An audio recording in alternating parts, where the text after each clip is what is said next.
여러분 이제 연말입니다. 정말 이제 송구영신 예배, Last Day of the Year, 마지막 날이 지금 금방 얼마 안 남았습니다. 여러분 어떻게 보내고 계십니까? 즐거우신가요? 기쁘십니까? 아니면 시간이 벌써 이렇게 빨리 끝나는구나, 좀 이 시간이 가는 거에 대해 아쉬움이 있으십니까? 아니면 뉴 이어 새해가 오는 거에 대한 기대가 있으십니까? 뭐 각자 성향대로 반응들이 있겠지만 우리 믿는 자들은 정말 이 한 해를 또 마무리하고 또 한 해를 새해를 준비하는 이 시간 속에서 예배의 중심으로 또 예배를 통해 여러분 꼭 승리하실 수 있기를 주님의 이름으로 축복합니다. 축복합니다. 그럼 예배란 결국 무엇이라고 말씀드렸죠? 주님을 찬양하는 시간, 할렐루야를 외치는 시간, 하나님 앞에 내가 반응하는 시간이라고 말씀을 드렸습니다. 그랬을 때 우리가 보았던 메시지가 바로 요한계시록 4장의 메시지였죠. 정말 우리가 계속해서 천상의 예배, 우리가 언젠가 천상의 예배에 참여해서 똑같은 예배를 하나님 앞에 드릴 텐데 미리 여기서 뭐 한다고요? 예행 연습을 한다고 말씀을 드렸죠. 그러한 예배가 여러분들 매 주일마다 또 여러분 각자 구역의 예배, 가정의 예배, 개인의 예배 속에서 늘 있을 수 있기를 주님의 이름으로 축복합니다. 우리 같이 한번 오늘 본문 말씀 마가복음 8장 35절 말씀 함께 한 목소리로 같이 읽겠습니다.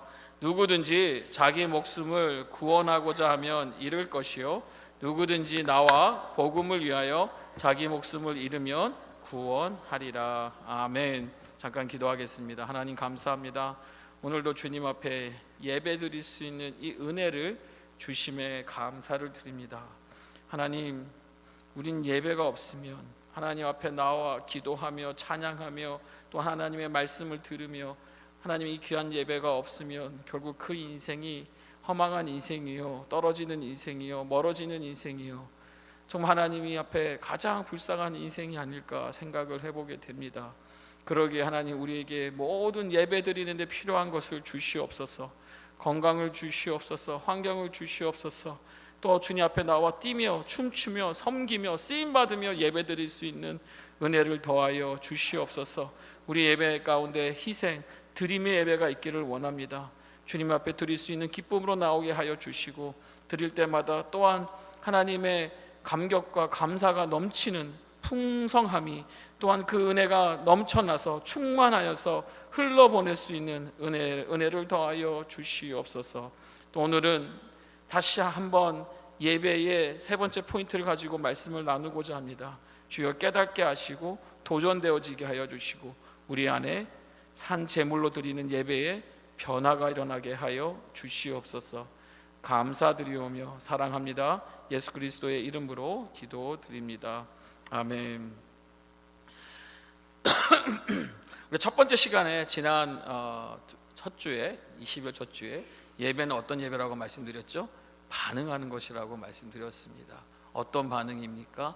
우리가 갖고 있는 면류관을 누구 앞에 드리는 거예요? 하나님 앞에, 주님 앞에 내어놓는 것이죠. 왜 내어놓는 겁니까? 우리가 한 것이 아니라 누가 하셨다? 그럼 누가 하셨습니까?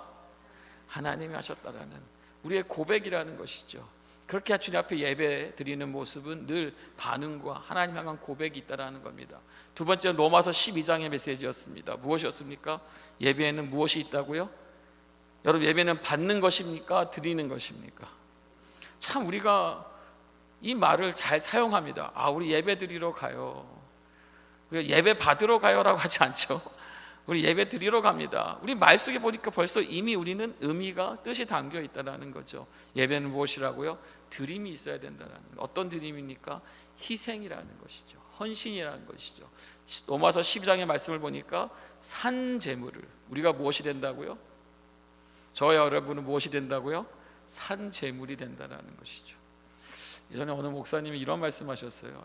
지금 우리 목회자들도 어떻게 보면 참 목회자의 이 삶이 쉽지는 않은데, 옛날 그 예루살렘 다윗 시대라든지 그렇게 크게 이스라엘이 부흥할 시기에 제사장들은 진짜 힘들었겠다라고 그래요. 그래서 아니 왜요? 했더니 매일 뭐 한다고요? 매일 양 잡고 소 잡고 비둘기 잡고 매일 같이 오면은 극한 직업, 그거보다 더한 극한 직업이 있을까? 오는 족족마다 다 동물을 잡아서 제사를 드려야 된다라는 거죠. 여러분, 비록 우리는 더 이상 동물을 잡아서 하나님께 제사 드리지 않습니다. 왜죠? 예수 그리스도의 피 흘림의 한 번의 제사로, 그의 희생으로 우리는 이제 더 이상 동물의 제사를 드리지 않지만 이제는 감사의 예배를 드리는 것이죠. 어떤 감사의 예배입니까?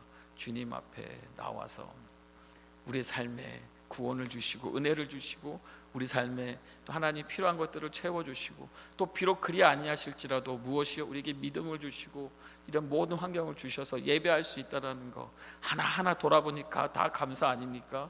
어느 원사님은 그러시더라고요. 오늘 눈 떴는데 눈이 떠졌어. 와, 감사합니다.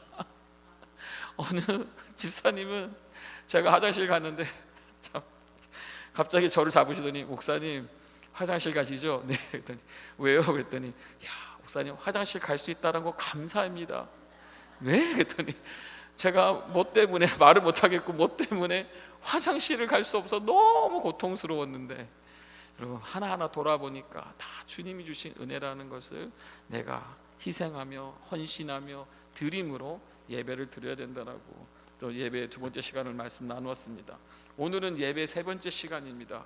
무엇입니까? 예배는 항복이라는 겁니다. 저 어렸을 때 이제 이 말씀 준비하다가, 어렸을 때 제가 초등학교 때 동네 앞에 이 뜰이라고 마당이라고 하나요? 동네 터에서 친구들하고 땅바닥에다가 오징어를 그립니다. 크게 다 그린 다음에 내 편, 네 편 가위바위보해서 편을 나눈 다음에 뭘 하죠? 오징어 게임 싸움을 합니다. 근데 그때는 아니 생각을 해보면 아무것도 아닌데 피 터지게 싸웠습니다. 막 다리를 걸고 막 무릎이 깨지고 막 터져도 그거를 이기겠다고, 막 내가 우리 편이 이겨야 된다고. 그래서 마지막에 한 친구가 그 모든 것을, 그 모든 방해를 뚫고서 마지막 꼭지점에 딱 서는 순간 친구들이 야 우리 이겼다라고 해요. 그리고 집에서 저기서 이제 소리가 들리죠. 얘들아 밥 먹으러 와. 그러면 갑자기 모든 게임이 끝나고 들어갑니다. 그런데 그 순간만큼은 그 땅에 그걸 차지하겠다라고. 근데 여러분 그거 아세요? 진 팀은 어떻게 합니까? 인생이 망했습니다. 아무것도 아닌데 져가지고 막 열이 받고 막 씩씩거리면서 내일 두고 보자, 내일은 너희를 이기리라. 여러분 항복이 뭡니까? 항복이 뭔가요? 전쟁에서 패했다라는 거 아닙니까? 항복은 어떤 일이랍니까? 내가 갖고 있던 것을 다 뭐 하는 거예요? 내려놓는 거죠. 다 주는 거죠. 그게 항복 아닙니까? 오늘 여러분들에게 드리고 싶은 이 예배란 항복이라는 메시지는 어떻게 보면 더 깊은, 우리의 신앙이 조금 더 깊어지는, 다음 단계 올라가는, 성숙되어지는, 변화되어지는 중요한 메시지입니다. 그랬을 때에 여러분들이 질문 드리고 싶습니다. 여러분 정말 하나님께 항복할 준비가 되어 있으십니까? 네, 이런 반응이 있을 줄 알았습니다. 항복이라는 단어가 많이 어렵죠. 여러분 다시 한번 질문합니다. 여러분 하나님께, 우리 주님께 항복할 준비가 되어 있으십니까? 할렐루야. 항복하는 자가 이기는 자가 될 줄 믿습니다. 오늘 마가복음서는요, 오늘 본문 말씀에 이 마가복음은 네 복음서 가운데 가장 먼저 기록된 복음서입니다. 다시 말하면 제일 오래된 책입니다. 그래서 여러분 초대교회가 시작되면서 가장 먼저 붙잡았던 책이 이 마가복음서입니다. 근데 이 마가복음서의 내용을 보면요, 이 마가가 기록했지만 그 내용 대부분은 베드로로부터 들은 증언이기 때문에 베드로의 설교가 들어있고 베드로의 고백이 들어있고 베드로의 실패와 회복이 이 마가복음 곳곳에 살아 숨쉬고 있습니다. 그래서 오늘 우리가 읽은 이 본문 역시 이 베드로의 인생에 아주 깊이 각인되어 있는 장면입니다. 그래서 이 장면 속에서 예수님이 하시고자, 베드로의 변화를 속에서 베드로에게 전하고자 했던 그 귀한 메시지를, 그 담겨있는 놀라운 말씀을 같이 보기를 원합니다. 특별히 이 메시지는요, 성경 전체에서도 손에 꼽을 만큼 놀라운 진리가 담겨있는 장면입니다. 그래서 여러분들이 그저 지나가지 마시고 이 메시지, 마가복음 8장에 있는 이 귀한 메시지를 여러분들이 꼭 하이라이트 하시고 또 묵상해 보시고 또 은혜 가운데 있기를 주님의 이름으로 축복합니다. 27절입니다. 예수와 제자들이 빌립보 가이사랴 여러 마을로 나가실새 길에서 제자들에게 물어 이르시되, 예수님이 제자들과 함께 지금 길에서 가고 있는 중입니다. 마을을 다니고 있습니다. 그때 제자들에게 물어봅니다. 뭐라고 물어보시죠? 사람들이 나를 누구냐라고 물어보십니다. 여러분, 이번 주에 여러분 기회가 되면 가까운 분들에게, 아니면 여러분 만나는 분들에게 한번 질문해 보세요. 예수님이 누구신가요? 예수님이랑 어떻게 생각하세요? 예수님이 누구라고 생각하세요? 라고 한번 질문해 보세요. 그럼 어떤 답변들이 있을까요? 여러분 예상하건대 뭐 여러 가지 가지각색 답변들이 있겠지만 다들 쉽게 대답을 못합니다. 근데 우리는 어떻게 대답을 해야 되죠? 예수님 누구십니까? 주는 그리스도시요 살아계신 하나님의 아들이시니이다.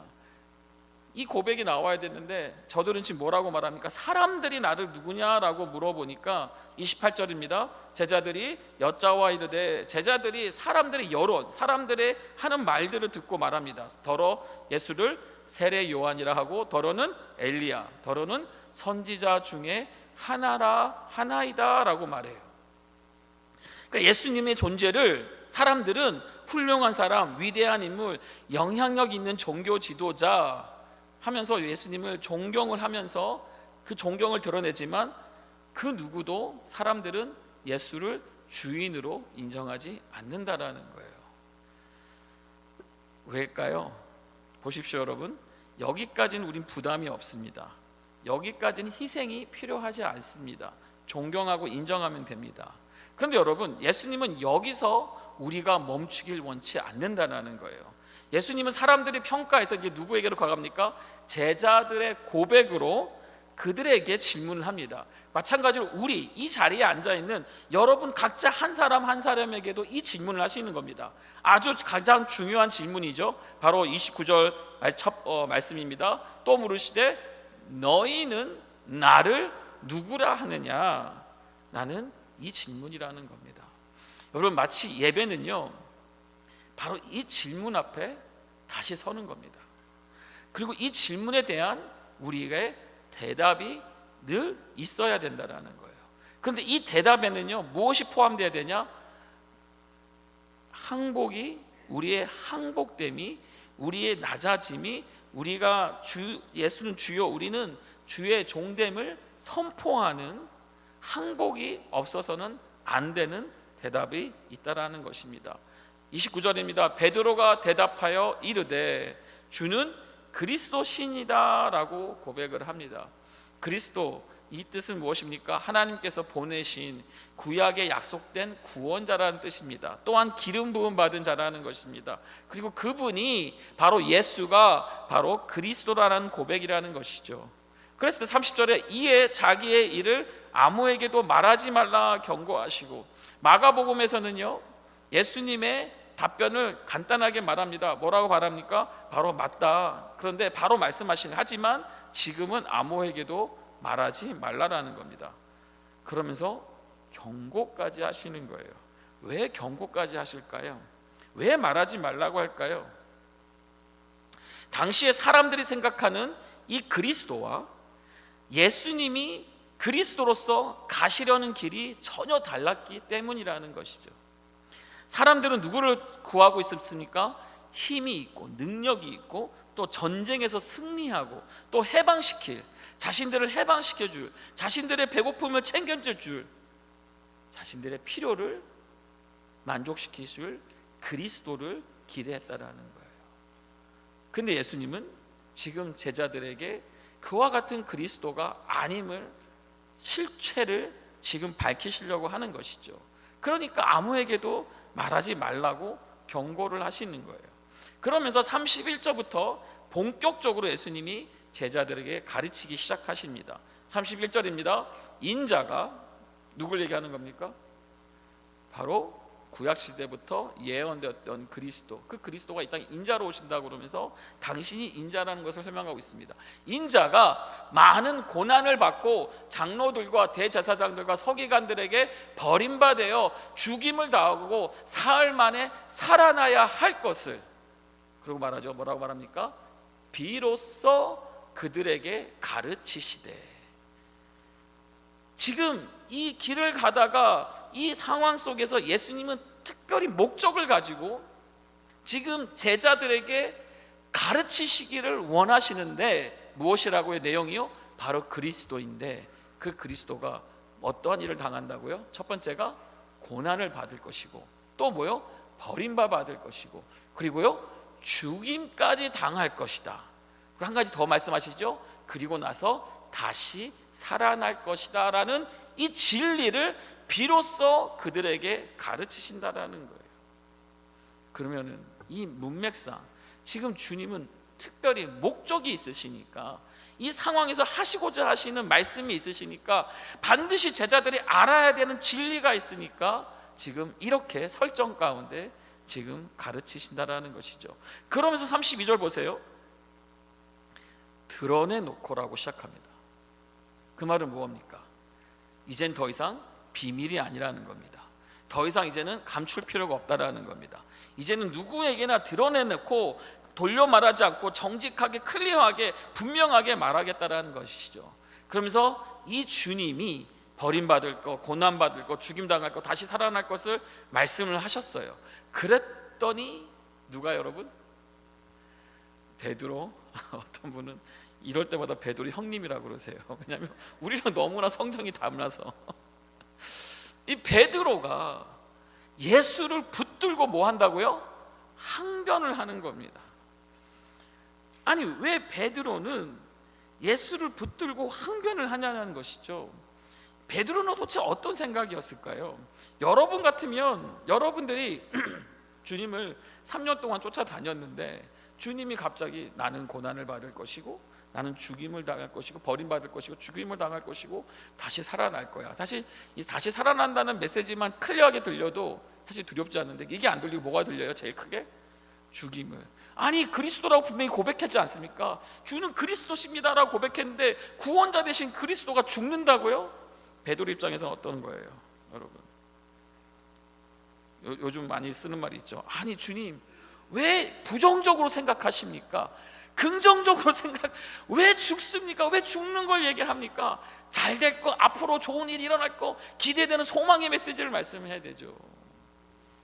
여러분, 베드로의 마음은 지금 굉장히 어렵습니다. 아니 여러분, 자 베드로의 입장을 한번 우리가 생각해 봐요. 베드로는 지금 모든 것을 다 어떻게 했어요? 버렸어요. 자신의 직업도 버리고, 자신이 아주 아끼던 그 배도 버렸어요. 가족들도 버렸어요. 그러면서 지금 누구에게 올인했어요? 예수님께 올인을 했단 말이에요. 근데 여러분, 왜 예수님께 베드로는 올인을 했습니까? 기억나시죠? 어떻게 베드로가 예수님 앞에 따라가게 됐는지. 그가 하루 종일 밤을 새워서 고기를 잡았는데 한 마리도 안 잡혔다고 성경은 말합니다. 사실 그것도 놀라운 일이에요. 누구의 간섭입니까? 여러분, 가끔 여러분의 인생에 뭔가 아무것도 안 돼. 그럼 여러분 어떻게 하세요? 하나님 앞에 하나님 살아계신 거 맞습니까? 라고 기도하지 않습니까? 하나님 왜 나를 안 도와주십니까? 기도하지 않습니까? 근데 여러분 그거 아세요? 그것도 하나님의 개입이고 하나님의 간섭이에요. 하나도 안 된다, 이것도 여러분 기적입니다. 근데 그것 또한 하나님의 일 속에서 아무것도 안 잡혔어요. 그랬을 때 예수님이 등장하고 예수님이 베드로에게 오른쪽에 그물을 내려라 라고 말씀하십니다. 그리고 베드로가 그 말에 어떠한 예수님의 권위 앞에 순종하여서 그물을 내렸는데 고기가 얼마나 잡혔다고요? 그물이 찢어질 만큼, 그물을 배에 올리니까 배가 어떻게 해요? 지금 가라앉을 만큼 고기가 잡힌 거예요. 자, 그러면 여러분, 베드로 입장에서는 야, 이분은 누구야? 아니 이분은 어떤 분인데 갑자기 등장하셔가지고 나에게 이러한 상상을 뛰어넘는 물고기를 잡게 해주시는 거야. 만약 이분을 따라가면 앞으로 어떻게 하겠다 여러분? 먹고 살겠다. 앞으로 잘 살 수 있겠구나. 앞으로 내 인생이 뭔가 잘 되겠구나. 여러분, 그런 마음으로 베드로가 예수님 따르지 않았을까요? 우리 예수님을 쫓아다니면 내 인생도 큰 사람이 될 수 있겠구나. 내가 비록 지금 어부지만 예수님 쫓아다니면 이 예수님이 왕 같은 존재인데, 야, 이 예수님이 왕이 되면 난 누가 돼요? 최소 못해도 총리는 되지 않을까, 아니면은 뭐 장관은 되지 않을까 하는 이런 기대감을 가지고 베드로는 예수님을 따랐다는 거예요. 그런데 그 모든 기대감이 지금 예수님이 뭘 얘기하세요? 죽는다고 말씀하시니, 그러니까 예수님은 어떻게 붙들고 항변하는 거야. 아니 주님, 이게 말이 되냐고요. 아니 주님, 긍정적으로 좀 생각하셔야지. 그런데 여러분, 이 장면은 예수님이 일부러 지금 만들고 계시는 거예요. 그리고 이걸 통해서 제자들에게 지금 하시고자 하시는 말씀이 있다라는 거예요. 여러분, 이 베드로의 이러한 항변하는 장면은요, 이런 우리의 모습과 똑같습니다. 예수님을 너무 사랑하지만 절대로 항복은 안 하겠다라는 신앙이라는 겁니다. 예수님이 너무 좋지만 나는 거기까지만, 나의 희생, 나의 항복, 내가 드리는 것은 할 수 없다라는 모습과 다를 바가 없다라는 거예요. 33절입니다. 예수님이 꾸짖으면서 말씀하십니다. 예수께서 돌이키사 제자들을 보시며 베드로를 꾸짖어 이르시되, 뭐라고 꾸짖으십니까? 사탄아, 내 뒤로 물러가라. 그래서 말씀 더 하시죠. 베드로, 너가 하나님의 일을 생각하지 아니하고 뭘 생각해요? 도리어 사람의 일을 생각하는도다. 왜 사탄아 물러가라 하면서 주님이 꾸짖으시는 겁니까? 베드로의 말 속에, 베드로의 항변하는 그 모습 속에 사람의 일이 있으니까 여러분 하나님의 일을 생각하세요? 사람의 일을 생각하세요? 여러분들이 만약에 사람의 일을 생각하면 저는 여러분을 향해서 뭐라고 말해야 돼요? 사탄아, 뒤로 여러분, 사람의 일을 생각한다는 게 이렇게 무서운 겁니다. 근데 우리는 늘상 뭘 생각을 해요, 여러분? 솔직히 우리가 늘상 뭘 생각합니까? 사람의 일을 생각하고 있다라는 것이죠. 주님이 질책하고 계시는 거예요. 근데 여러분, 베드로뿐만 아니라 옆에 있던 제자들은 어떨까요? 지금 깜짝 놀랐겠죠. 첫 번째는 베드로가 나서가지고 주는 그리스도라는 이 말에 예수님이 막 칭찬하시니까 옆에 있던 제자들도 막 시기가 나고, 내가 그 말을 했어야 되는데, 내가 그 얘기를 했었어야 되는데. 그런데 갑자기 베드로가 막 항변하니까 주님이 사탄아 물러가라 말하니까 막 제자들도 깜짝 놀랐을 거예요. 그런데 여러분, 여기서 주님이 정말 하고 싶은 말씀이 무엇일까요? 아마도 베드로를 향해서 하는 말씀이 이겁니다. 하나님의 일을 생각지 아니한다. 그럼 하나님의 일은 무엇이냐라는 거죠. 사람의 일을 생각한다. 우린 좀 알 것 같아요. 자, 사람의 일은 뭡니까? 나 중심의 일이라는 겁니다. 내가 센터가 돼서 나를 생각하며 나의 유익함과 나의 이로움만을 강조하는 생각이라는 것이죠. 여러분, 베드로가 왜 주님을 따랐다고요? 주님을 통해 무언가를 얻을 것을 생각하니까, 주님 때문에 나에게 유용함이 있으니까, 주님이 있으면 나에게 뭔가 잘 될 것 같으니까 하는 따름이 있었다라는 것이죠. 그랬을 때 항변했던 것이고, 그것이 사람의 생각이라 말하며 사탄의 생각이라고 주님이 지금 책망하고 계신 거예요. 여러분, 중요한 것은 하나는, 여러분, 여기서 이 말씀에 예수님이 베드로를 꾸짖었어요. 근데 꾸짖으면서 정죄하는 것이 아닙니다. 예수님이 꾸짖으시면서 베드로를 버리려는 것이 아니고 베드로를 추방시키는 것이 아니라, 이 꾸짖음 속에는 무엇이 있습니까? 바로 다음 단계로 베드로의 성숙함을 위해, 베드로의 성장을 위해 주님이 지금 가르치고 있다는 사실을 먼저 여러분 꼭 아셔야 돼요. 그러면서 오늘 말씀은 결국은 우리도 또한 돌아보게 하는 거죠. 여러분 왜 예수님을 믿으십니까? 여러분 왜 예수님을 믿게 되셨어요?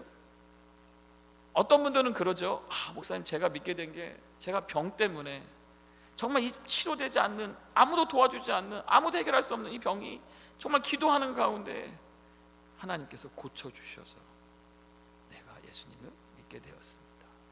어떤 분들은 그러시죠. 제가 모태신앙, 부모님이 교회를 다니는, 그 어렸을 때부터 모태신앙으로 자라면서 자연스럽게 교회를 다니시면서 교회를 다니니까 다 좋은 일들이 일어나요. 그리고 신앙 사니까 좋은 일들, 좋은 친구들 만나고 좋은 사람들 만나니까 예수님 믿게 됐다라고 표현합니다.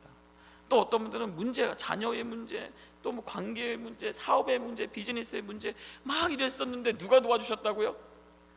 예수님이.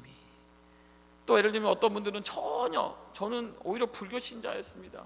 그런데 어려움 속에서 막 경제적으로 너무 비즈니스 안 되는 어려움 속에서 믿는 크리스찬 친구의 어떠한 겉면에 의해서 제가 교회를 다니기 시작했고 뭐 이렇게 했는데 갑자기 뭔가 일이 잘 풀리면서 내가 은혜를 입고 믿게 되었다라고 표현을 합니다. 저도 돌아보면 왜 예수님을 믿게 됐냐? 예수님이 저에게 많은 것을 주시니까, 많은 도움이 되시니까 믿게 됐다라는 것을 좀 보게 됩니다. 뭐죠? 하나님이 나에게 도움이 되셨기 때문에 믿게 됐다라는 것이죠. 베드로도 결국 그렇게 주님이 자신의 필요한 것을 다 채워주시니까 믿게 됐다라는 것이죠.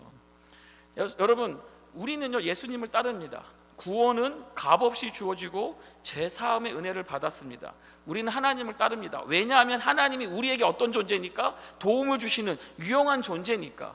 하나님 따르다 보니, 예수님을 따르다 보니 진리를 가르쳐 주시고요, 관계 안에서 사랑하는 법을 알려주시고요, 삶의 지혜를 주시고요, 좋은 사람들을 만나게 하시고요, 돈과 신간도 더 잘 관리하게 하시고요, 거룩하게 사는 길도 보여주시면서 우리로 하여금 좀 더 멋진 인생, 좋은 인생 살도록 우리에게 도움을 주시니까, 그래서 우리는 믿는 것이고, 그래서 순종하는 것이고, 그래서 교회에 나오는 것이죠. 왜라고요? 주님이 나에게 도움이 되시니까.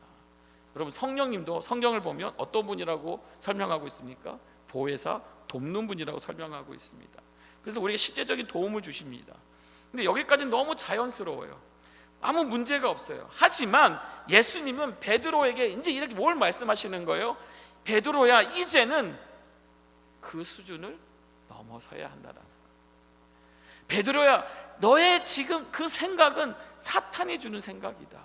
이제 너는 하나님의 생각, 하나님의 일을 생각을 해야 된다 하면서 베드로가 하여금 지금 다음 챕터로 업그레이드 되고자 하시는 주님의 티칭, 가르침이 지금 있다는 겁니다. 여러분, 어떤 것입니까? 이제 내가 도움이 되는 그 자리에서만은 나를 따를 수 없다라는 겁니다. 그렇게 시작한 것은 이해되고 그렇게 시작한 것은 맞습니다. 하지만 거기서 멈춰서는 안 된다라는 것입니다. 이제는 나를 위한 예수님을 사용하는 단계에서 이젠 예수님께 나의 인생을 맡기는 단계로 가야 한다라는 것이죠. 여러분, 우리 모든 성도들이 반드시 다음 단계로 가야 되는 그 스텝 앞에 지금 오늘 말씀은 우리에게 조명하고 있는 거예요. 그리스도의 삶에서, 그리스도인의 삶에서 이 단계는요 선택이 아니라 필수입니다. 이것이 바로 surrender, 뭡니까? 항복이라는 겁니다.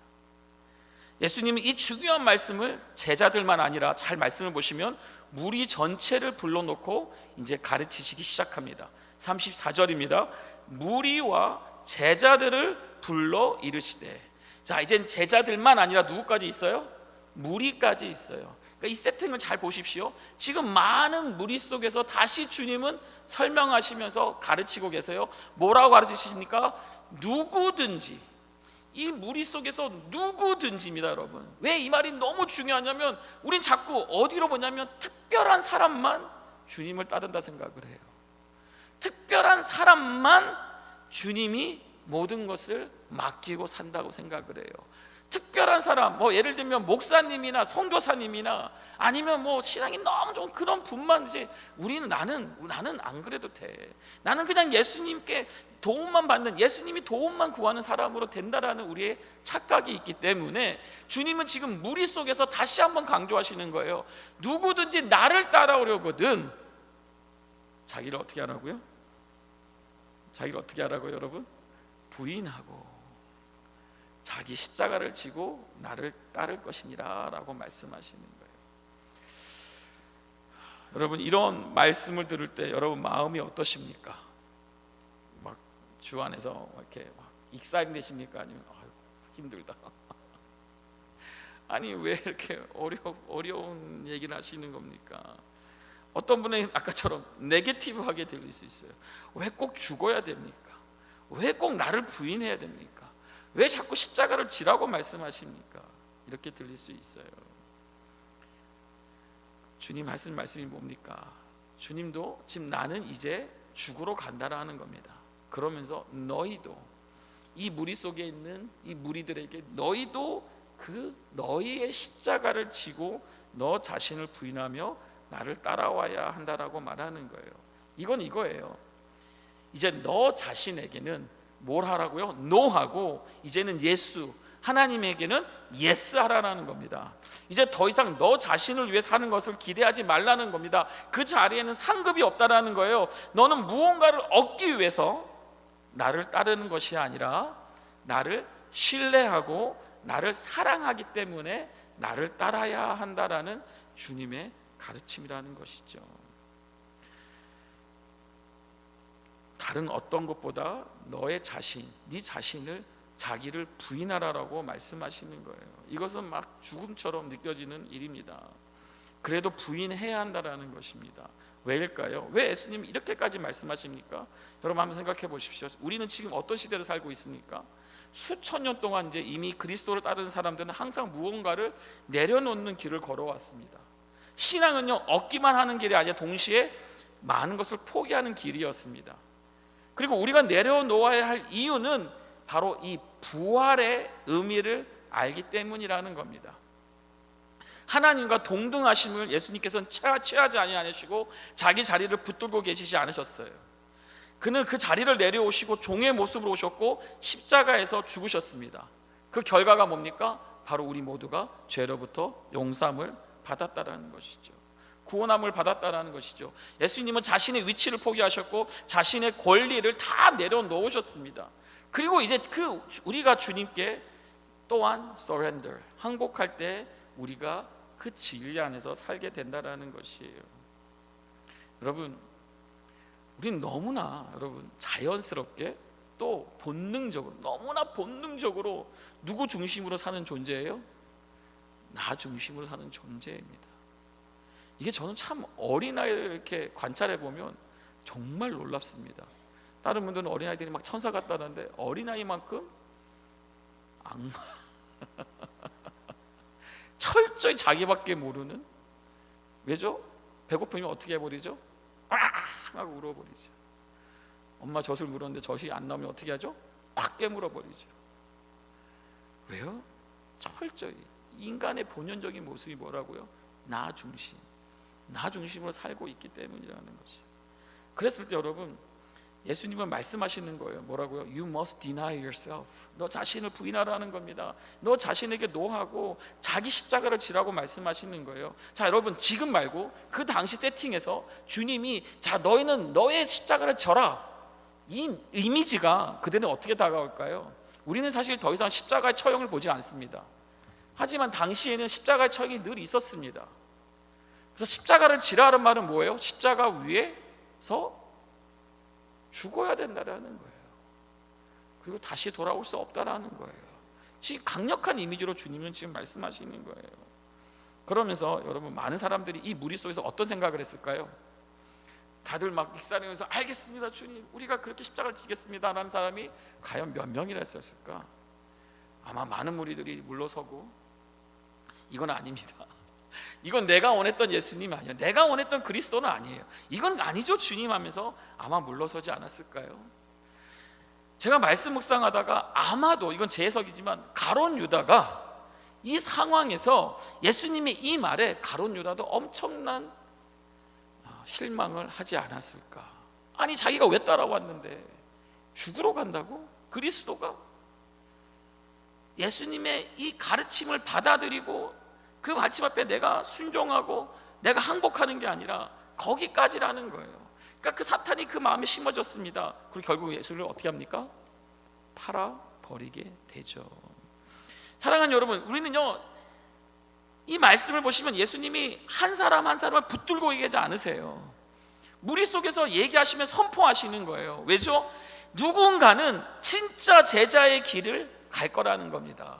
그것을 알려주시고 그걸 보여주시는 거고, 그 길이 바로 surrender, 항복하는 길이라는 것을 설명하시는 겁니다. 35절입니다. 누구든지 자기 목숨을 구원하고자 하면 어떻게 된다고요? 잃을 것이요. 이게 너무나 분명한 진리입니다, 여러분. 사람은 누구나 자기 무엇에 집착합니까? 참 저도 이 설교가 어렵습니다. 왜냐하면 우리는 자기 생명에 집착해요. 우리 성도님들하고 대화를 해보면 많은 대화가 뭔지 아세요? 무엇을 먹어야 될까? 그래서 어떤 건강약이 해야 될까? 어떤 약이 좋은가? 어떤 의사가 좋은가? 어떤 보험이 좋은가? 제가 그 자리에 끼면 또 저한테 이제 이렇게 화살이 옵니다. 목사님 운동하셔야 합니다. 목사님 이거 드셔야 됩니다. 건강하면 이거야. 너무나 저를 사랑해 주셔서 하시는 말씀들. 우리는 여러분 이 생명을 집착합니다. 그래서 비타민도 챙겨 먹고 약도 챙겨 먹고 운동하고 온갖 방법을 다 써서 어떻게 살려고요? 건강하고 어떻게? 건강하고 어떻게? 조금이라도 더 어떻게? 오래 살려고 애쓰고 있는 거죠. 왜죠? 왜인가요? 우리 모두 다 마찬가지죠, 아닙니까? 정도의 어떤 차이만 있을 뿐 모두 자기 생명을 지키려고 살아갑니다. 근데 여러분, 한 가지 분명한 사실이 있습니다.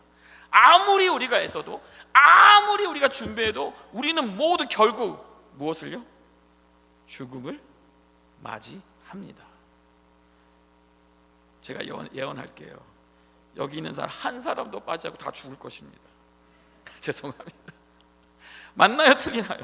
결말은 다 똑같아요. 보세요, 여러분. 예수님이 하시는 말씀이 놀라운 게 뭐냐면요, 지금 예수님은 우리 모두를요 같은 페이지로 지금 데려오시는 거예요. 그러면서 말하면 너희가 그렇게 붙잡고 있는 것들 결국은 다 어떻게 된다고요? 내려놓게 된다.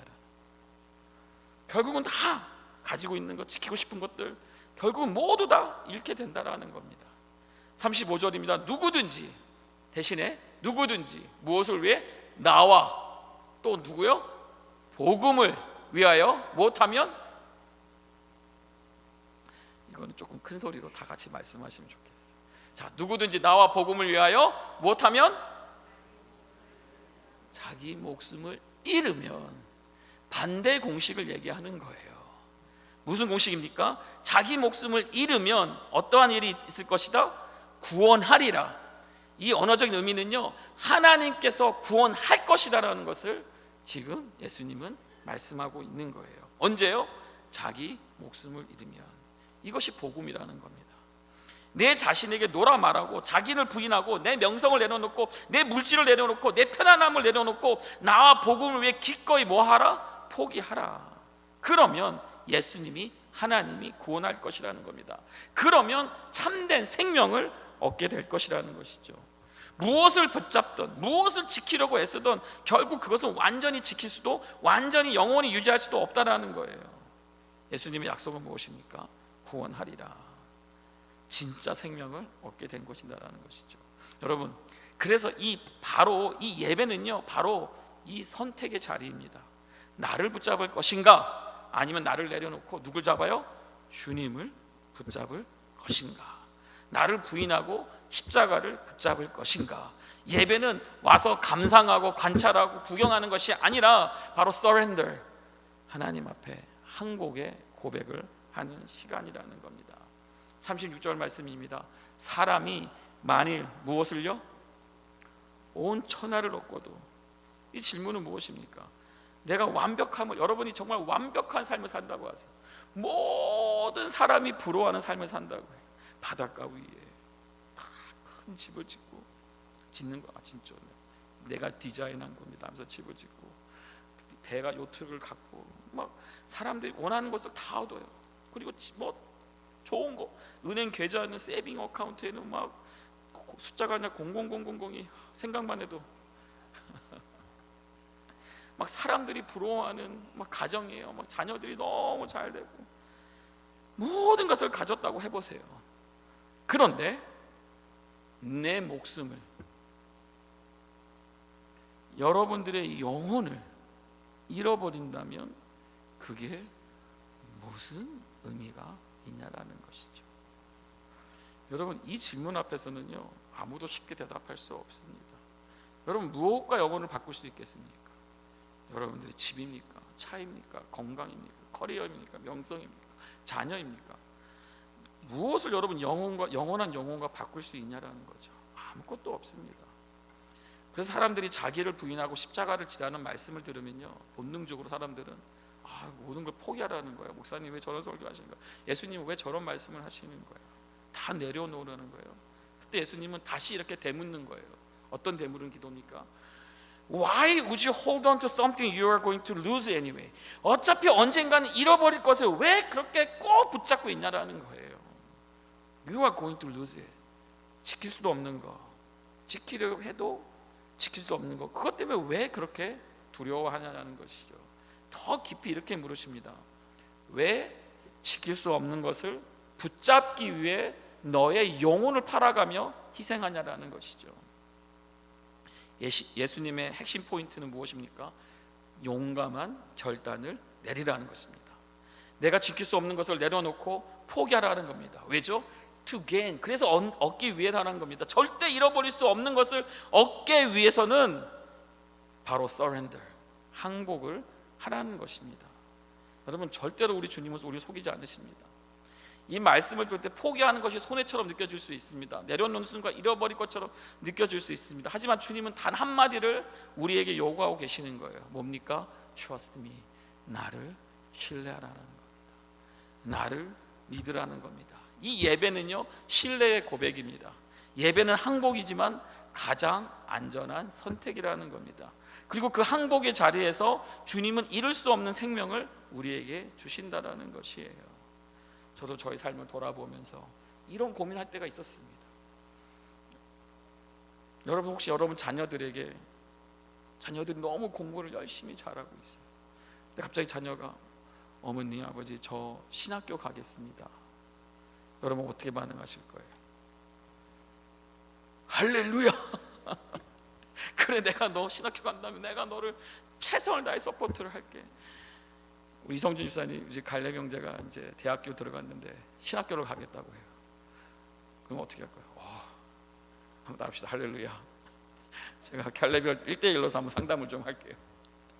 지금요, 어떤 시대냐면 왜 거기를 가냐? 뭐 예를 들면 이 친구는요, 웨스트포인트에 이미 다 합격을 받았어요. 세상 사람들이 좋아하는, 생각하는 가장 최고의 학교를 다 들어갔어요. 근데 갑자기 저는 신학교로 가겠습니다 하면 부모의 마음이 어떨까요? 저를 찾아와가지고 제발 우리 아들 좀 설득을 해서, 목사님, 저도 돌아보니까 이 시기가 있었어요. 모든 걸 주님한테 올인하려는 이 상황, 목회자로 가려는 이 상황, 저는 직장 생활을 하면서 제 나름대로의 꿈이 있었어요. 그런데 이 상황이 되니까 어려운 거예요. 아닙니다, 주님. 저 집사님을 보내십시오. 저 형제를 보내십시오. 저기 있나이다. 내가 여기 있나가 아니라 누구요? 제가 저기 있나이다. 근데 하나님 앞에 서니까 알게 되는 거예요. 주님의 모습을 알게 되는, 주님의 말씀이 이해가 되는 거예요. 내가 어떻게 고백합니까? 비록 주님 말씀에 그물을 내렸는데 물고기가 한 마리도 안 잡혀. 그래도 어떻게 여러분? 주님께 감사할 수 있는 그 믿음을 보게 하시더라는 거죠. 그러면서 알게 되는 겁니다. 기존에는 예수님이 나에게 도움을 주시는 분이었어, 나에게 유용한 분이었어, 유익한 분이었어. 하지만 이제는 주님이 어떤 존재가 돼요? 나의 모든 것이 되는 존재라는 것이죠. 나의 모든 필요가 그 안에 있다라는 것이죠. 여러분 막 어렵고 힘들고 뭔가 마음으로 복잡하고 생각도 힘들고 막, 그리고 마음이 막 조여올 때, 사람들에게 막 상처받고 지칠 때 가끔 여러분 이렇게 뭐 석양이나, 그렇죠? 큰 파도 위에, 산 위에 높이 올라가서 그 밑으로 끝없이 펼쳐져 있는 그 자연을 보면 여러분 어떤 마음이 드십니까? 우리 한번 다 같이 산에 한번 높이 한번 올라가면 좋겠습니다. 건강 삼아서, 운동함 삼아서. 여러분 어떤 마음이 드십니까? 그럼 여러분 그거 아시나요? 그 순간 내 문제가 작아집니다. 나 중심이 아니란 사실을 자연스럽게 깨닫게 되는 것이죠. 시편 19편의 기자는 이렇게 말합니다. 하늘이, 여러분 무엇이요? 하늘이 하나님의 영광을 선포하고 궁창이 무엇이요? 궁창이 그의 손으로 하신 일을 나타내는도다라고 고백하고 있어요. 모든 피조물은 자기 자신을 말하지 않는 거예요. 하나님의 영광을 말하는 겁니다. 그 광경이 우리가 스스로 만들어 놓은 자기 중심의 감옥을 깨트리는 겁니다. 여러분 이 차이를 한번 생각해 보세요. 비즈니스 파트너와 사랑하는 사람의 관계는 다릅니다. 비즈니스 파트너는 서로에게 목적이 아니라 무엇입니까? 서로에게 유용한 수단입니다. 목표를 이루기 위해서, 성과를 이루기 위해서, 필요해서 서로에게 도움을 주고자 만나는 관계라는 것이죠. 하지만 사랑하는 사람과의 관계는 다른 겁니다. 함께 있는 것 자체가 목적입니다. 내가 무언가를 얻지 못해도, 내가 무언가 도움을 못 받아도 사랑하는 관계는 그저 함께하는 것으로 만족하는 것이죠. 충분하다는 것이죠. 우리 집사님 가정이 벌써 결혼 기념일이 60년, 70년을 바라본다고 했을 때, 와, 그 오랜 시간을 어떻게 여러분 함께하면서 사랑하는 관계를 유지하고, 그 함께하면서 신뢰하고 함께하면서 왔다라는 것이죠. 여러분 하나님은 우리의 비즈니스 파트너가 아닙니다. 우리를 돕기만 하는 분, 필요할 때만 찾는 분이 아니라는 겁니다. 하나님 자체가 목적이 돼야 된다는 거죠. 예배는요 단 하나의 방향으로 우리를 계속해서 부르고 있습니다. one way라는 거예요. 나에게는 no하고 하나님께는 yes하는, 이것이 surrender, 항복이라는 것입니다. 예배의 모든 메시지는요, 목적은요 결국 무엇입니까? 그 메시지가 목적이 아니라 그 설교와 말씀이 살아가는 예배자가 되는 것이라는 것이죠. 말씀이 끝났다고 예배가 끝나는 것이 아닙니다. 설교 끝났네 하고 이제 차 타고 가야지. 이해합니다. 워낙 바쁜 시대를 살고 있으니까. 그렇지만 여러분 예배는 끝이 없습니다. 늘 예배자로서 서서 주님 앞에 또한 내 자아를 부인하고 십자가를 지고 다시 한번 주님 앞에 내가 내 자신을 드리는 것이라는 것이죠. 이것이 아까 우리가 강조했던 요한계시록의 장면이라는 겁니다. 면류관을 내려놓는 고백이라는 것이죠. 주님이 나의 목적이 되십니다. 이번 한 주간 전 너무 이기적으로 살았습니다. 나의 소유, 나의 계획, 나의 성공, 심지어 모든 좋은 것까지도 마치 우상처럼 붙들고 살았는데, 주님 이제 이 손으로 세상을 움켜쥐려고 했는데 이제 내려놓습니다. 주님, 당신이 우주의 중심이시고 내 삶의 주인이 되시고 내 삶의 중심이 되십니다. 당신의 말씀에 순종하며 살기 원합니다. 변화받기 원합니다. 예수님 당신 말을 찬양합니다. 이것이 예배라는 겁니다. 이것이 항복이라는 겁니다. 그리고 우리가 이렇게 고백할 때 여기서 참된 자유가 우리에게 주어진다는 것이죠. 말씀 맺도록 하겠습니다. 여러분 2025년 이제 한 해가 저물어 갑니다. 시간이 바뀌어도 여러분 환경이 달라져도 예배의 중심은 변하지 않습니다. 하나님이 우리의 목적이 되실 때 그 예배는요 우리의 삶을 새롭게 하고 우리의 가정과 일상의 은혜의 흐름을 만들어 가는 것입니다. 이제 남은 한 해, 또 다가올 새해에도 우리 모두가 주님 앞에 자신을 드리는 예배자로 항복을 통하여 예수를 만나는, 예수를 따르는 참된 제자의 삶을 살아갈 수 있는 저와 여러분 되기를 주님의 이름으로 축복합니다. 예배마다 반응이 있기를 바랍니다. 어떤 반응이요? 할렐루야 반응입니다. 면류관을 내려놓는 반응입니다. 예배마다 하나님이 나의 구원자 되심을, 나의 목적 되심을 찬양하는 예배. 또 예배마다 무엇이요? 희생, 헌신, 드림이 더 기쁘고 드림이 더 축복이 되고 드림이 더 드려야지, 내가 주님에게 더 드릴 수 있는 거 없을까 고민하는, 마지막으로 제 앞에, 예배 앞에, 주님의 말씀 앞에, 주님의 서심 앞에 surrender, 항복하는 저와 여러분 될 수 있기를 주님의 이름으로 축복합니다.